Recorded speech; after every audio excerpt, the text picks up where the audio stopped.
different. It's kind of funny because there's no one test for that. Different circuit courts have different tests for that. So California's is different than New York a little bit. So you have to prove that, but also you have to prove access. You have to kind of prove that they came across your, your recording. And of course, in the internet, it's hard to really prove that. Right. So there's you have a couple of hurdles there. The other thing too, like I mentioned, you can only protect lyrics and melody. So you can't protect chord progressions or drum patterns because they're just only so many of those realistically in Western music, right? So you have to really think about that. Plus, there's certain riffs that are, for example, like common in like jazz, or like blues. That certain riffs that are just kind of standard in the music in the genre. So sure, you can't really protect those. So it's a little tricky. You have to really, I don't know. I feel like. And I don't do litigation. I just to put it out there, like, I just do transactional work, which is contract negotiation. Sure. But in that case, you do have to have a really strong case to, the more evidence you have that like someone heard it in their camp or that person heard it or they referenced it somewhere, talked about it. Or the best thing is if they took a sample, if they actually took an audio sample of your recording and used it in their recording, that's actually, you can discover that because through, digital forensics. Right. So that's one way. But in terms of just taking like lyrics and melody, it's a little bit harder to prove in this day and age, especially if let's say it's a common phrase, that people say that's, like in the, in the zeitgeist, or at the moment, it's like, it's hard to say, well, I made up that phrase and, that person stole it and so forth. So it's tricky. It's really tricky. Sure. And like I said, I'm not a litigator, so you'd have to really consult with a entertainment law expert on, a litigator on that one. Got it. But it's tough to do sometimes. So let me go back to this point here because, what you raise in terms of, the complexity of proving that someone stole your music it's a huge one, right?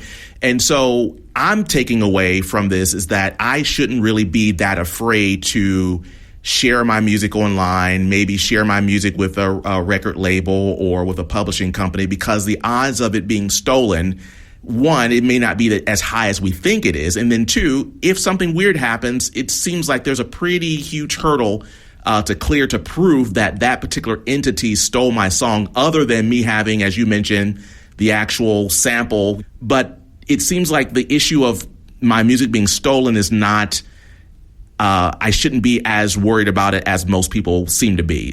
Can I make that assumption? Yeah, I think that's correct. Because, and the other thing too is, like I said, in my experience, there's not a lot of people out there who are just sort of lurking in the shadows, waiting to steal, ideas and music from people. Sure.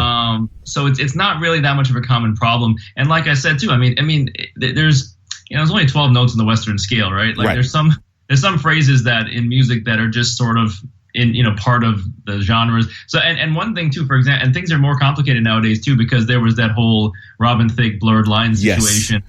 Yes. As I mentioned, musical composition copyright protects the lyrics and the melody, and it was clear that neither of those were stolen. In the blurred lines version, it just sounded like a Marvin Gaye song. Exactly.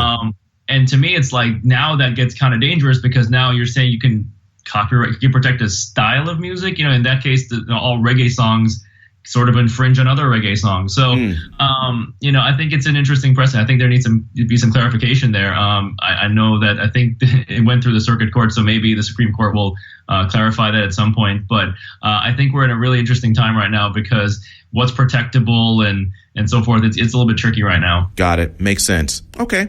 So let's move on to something else that I believe that, musicians at our level, we hear about a lot.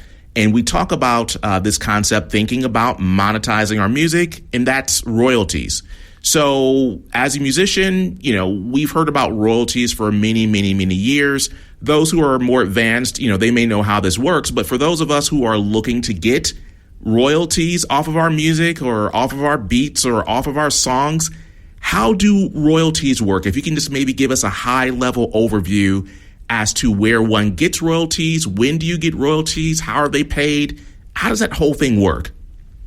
Sure, yeah. So basically, like I mentioned, there's two copyrights. There's a composition and the sound recording, and you can make money off of both. There's actually more ways to make money from composition. So, for example, when you, let's say you're a songwriter and you write a great song, and then a really big artist wants to, let's say Beyonce wants to record it, and she puts it out there, when her record label releases it, they have to pay you what's called a mechanical royalty, and that's the standard mechanical rate is 9.1 cents for every copy sold. So every digital download of the composition, every sale of a CD with your composition on it, they have to pay you 9.1 cents. Same thing if it's streamed on Spotify, Apple Music, you get streaming mechanical royalties. It's not as high as 9.1 cents. It's much lower. It's fractions of a penny. But at the same time, you get paid on that as the songwriter. Same thing when your composition is played over the radio or television. ASCAP and BMI, those are what are called performing rights organizations. They'll collect your performing rights money. So basically they'll issue licenses to all the radio stations in the country and all the TV stations and all the venues and bars and restaurants, and they'll pool all this money together, and they have these complex calculations, and they're able to basically then they pay out all the songwriters based on how often their compositions were paid. So if you have a song that's on the radio every 5 minutes, then you're gonna a nice chunk of that pie. So there's that, and then those are the two main types of royalties that come in as a songwriter.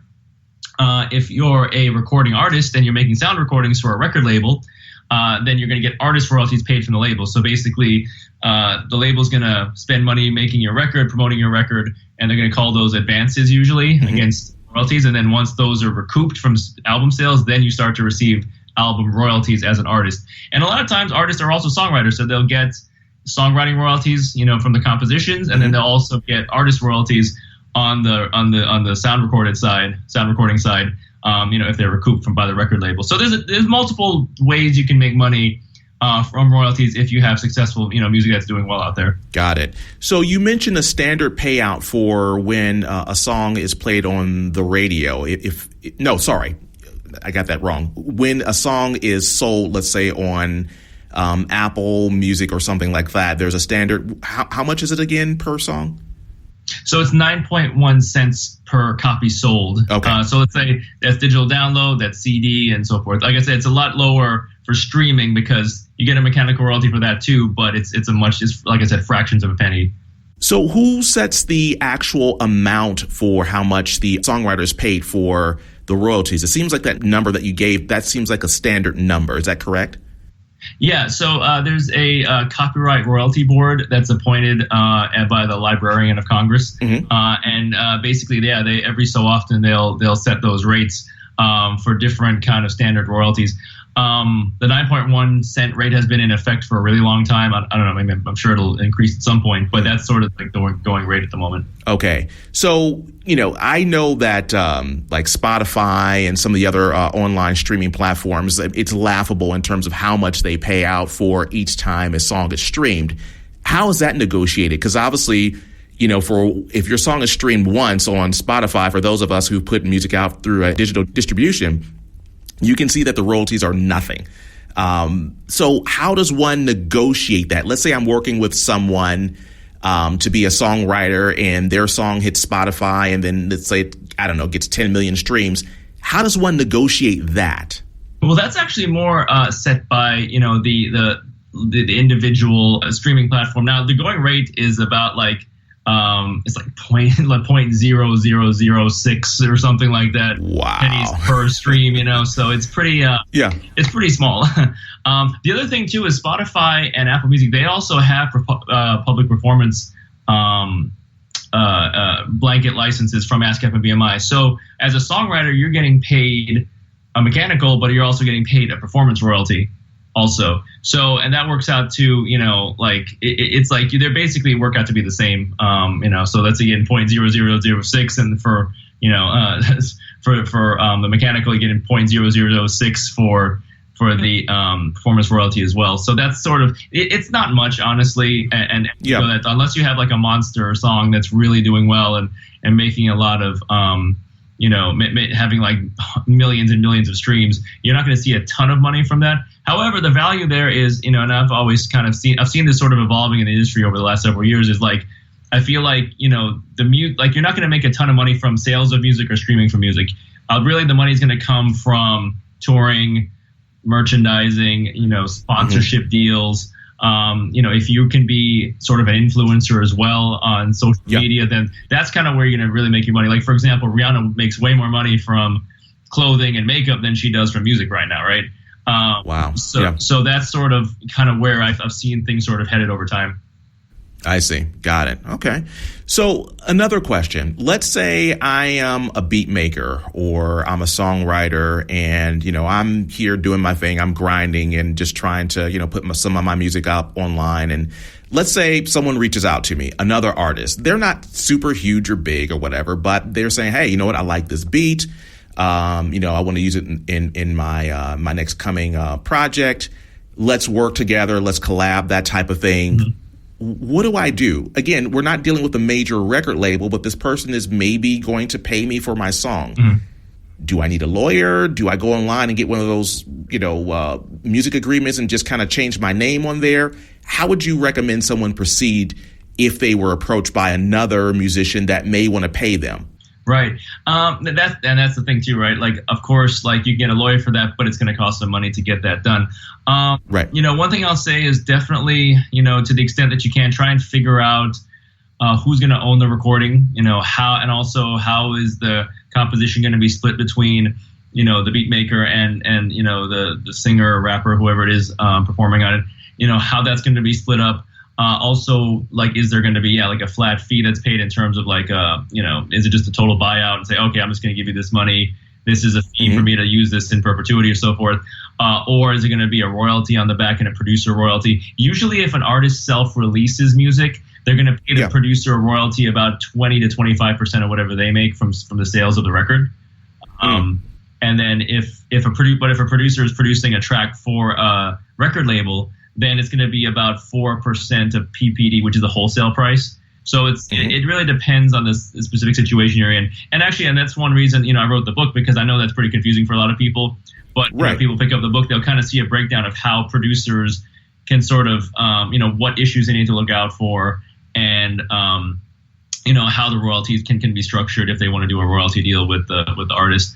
But I think the tricky thing is just, if you do see the music going somewhere, whoever it is, the beat maker, the artist, whoever, that's the time to jump in and get a contract. Oh, like this record label's interested. Let's get a contract going before we kind of go any further, Right. It's pretty tricky, because then, it's good to have that stuff sorted out, because it protects all the parties involved. And I know a lot of people kind of get paranoid, like, oh, I don't want to sign something now because things are going well. But it's like, you need to figure something out, because you don't want to kill this potentially hit song if, by being kind of stubborn or not, not trying to make a deal happen.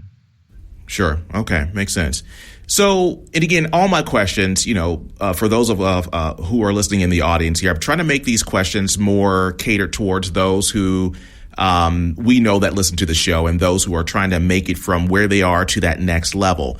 And I know that a lot of the musicians I've spoken with who, listens to the show and follows our podcast, they like to collab a lot. They like to work with other musicians.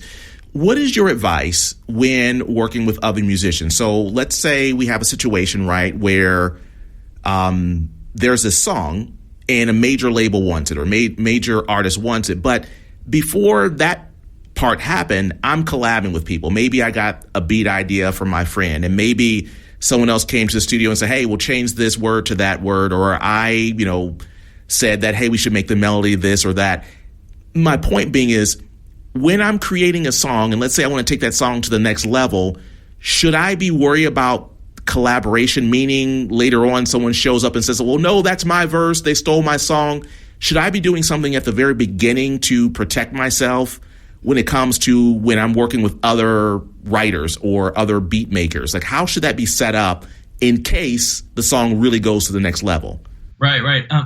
So, and just one thing I should throw in there about copyright law is that the default view of copyright law is if two or more people create a copyrightable work, then they're equal co-owners. So if you and I write a song together, if we have nothing in writing, then it's automatically, the law sees it that you and I are equal co-owners. So it's important that if two or more people create a composition, that they sign a split sheet. And that doesn't have to be anything super fancy at all. Just really simple, like the name of the composition, names of the writers, and the percentages they get, and then they all sign it, That's enough. Just to have evidence of, like, so let's say, we're writing a song, and like I just write like half a verse and then you write the rest of it. It's like, okay, well, I'll take like 10% of the ownership and then you'll take the other 90%. That needs to be in writing. So I would recommend that once every composition is sort of finished, that whoever was involved, they kind of get together and just as a matter of habit,